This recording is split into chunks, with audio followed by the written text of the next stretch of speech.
Now I am going to take an idea called agglomerative clustering.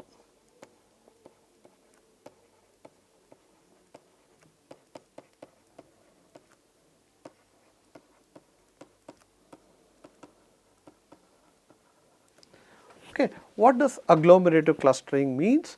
Here I am going to do some kind of clustering. I will explain what I mean by that. This is similar to our heights and weights problem, and keep merging clusters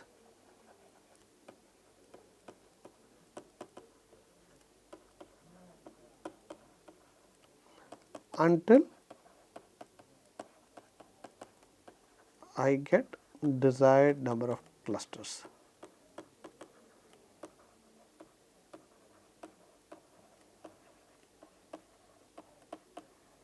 Okay. So, in the problem above, there are 7 segments in this video, right, that is I have extracted. Now, all these 7 can be different speakers, right. I am assuming within one segment only one speaker has spoken. Okay. So, remember, we can make it more and more complicated. Of course, we can solve all those problems, but that will make the network more complex. We will take first the simplest, then we know how to solve the more complex ones. Okay. So, here in this particular example, there can be at most 7 speakers. Okay. I know a priori. So, this is some knowledge I have. I know only 2 speakers are there. Okay. So, I know that this is actually an interview between 2 persons. There is an interviewer and the interviewee. Okay. There are only 2 people involved. So, ideally this can be having 7 different speakers, but now I have some prior knowledge that there are only 2 speakers. What if I do not have? We will worry about it. There is something called speaker, estimating the number of speakers, that there is a way to get around all of this. Okay. But for the time being, let us assume that I already know that there are only 2 speakers in this conversation. There is an interviewer and there is an interviewee. Okay. Now, the question is this the interviewer or the interviewee? Did the interviewer continue or the interviewee answered?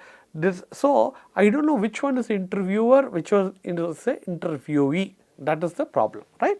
So, what I do is I am going to do agglomerative clustering. That is, I first start and assume there are 7 segments, right. So, initially there are 7 segments, right. So, initially 7 segments. So, I assume there are 7 speakers. Okay. But I know ultimately I have to come to 2 speakers. That is what I will do by merging them until I come to 2 speakers. Now, therefore, I have 7 embeddings and therefore 7 speakers, E1, E2, E3, right, all the way up to E7. Now, I am going to ask which 2 embeddings are closest to each other. So, what am I going to do? I am going to compute E1 and its distance with E2, then E1 and its distance with E3, E1 and its distance with E4, all the way up to E1 and its distance with E7. So, I will get these 7 1 minus, right. E1 with itself we are not interested. So, there are 6 distances I will measure. Then we assume these are symmetric distances. So, E2 with E1 is going to be same as E1 versus E2. Then I will measure E2 versus E3, E2 versus E4, blah blah blah, E2 versus E7, right, and I will keep doing it until I get E6 and E7. Okay. Now, among all these guys, I will find this 2 vectors that have the minimum distance, minimum cosine distance. Okay.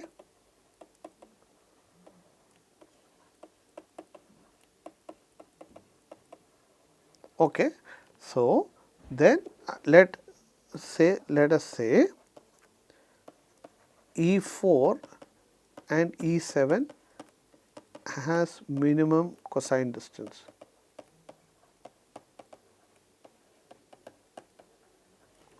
Okay. Initially, I assumed there all were 7 speakers. Now, I am going to say E4 E4 and E7 are the same speakers because they have the minimum distance. That means they are very similar to each other. So, I will merge these two guys, and this now will become E4 dash, and this will also I call E4 dash, or I can call one of, I can merge E7 to E4 itself, okay. But I am just giving the dash to make you understand that now two segments are merged to convey only one speaker. So, how many speakers are there now? E1, E2, E3, E4 dash is now both these segments, E5, E6. So, totally there are 6 speakers. So, I have reduced by merging, this is called the merging operation, by looking at the cosine distance and saying these two are the same speakers, okay. Then I repeat this guy, where next I find out that E4 dash is now, again I have to combine these two and recreate the embedding vector, okay. Remember that, okay. So, I will combine this and recreate the embedding vector, and I will keep doing it. Next time it can happen that I get E2, sorry, E2 and E3 are same. That means even though I am saying it is two speakers, two segments, it is the same speaker who has continued. Therefore, I will merge these two, and these two will become E2 dash, okay.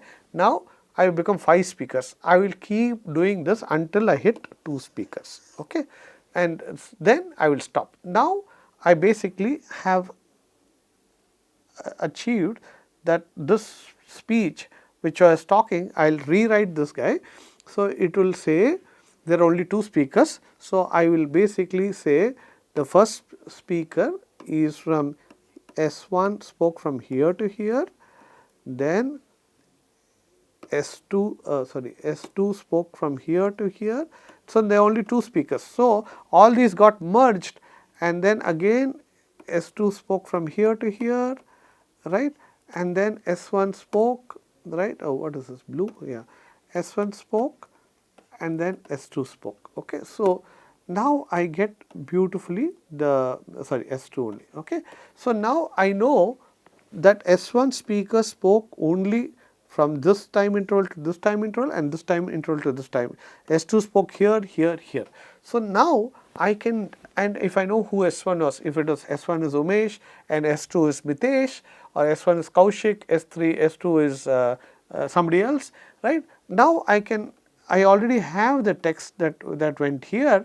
So, now I can also give the speaker labels S1, S1, S2, and so then I can write the output in a very nice fashion, okay. So, I can get a minutes of the meeting that look more like this, okay. So, this is how the minutes of the meeting. Speaker diarization can be used for anything, okay. So, I am telling you minuting a meeting, but the idea that I know where somebody spoke itself is very, very useful, okay. This is exactly what we are going to do. By now, we are going to do this experiment using a collab notebook, okay.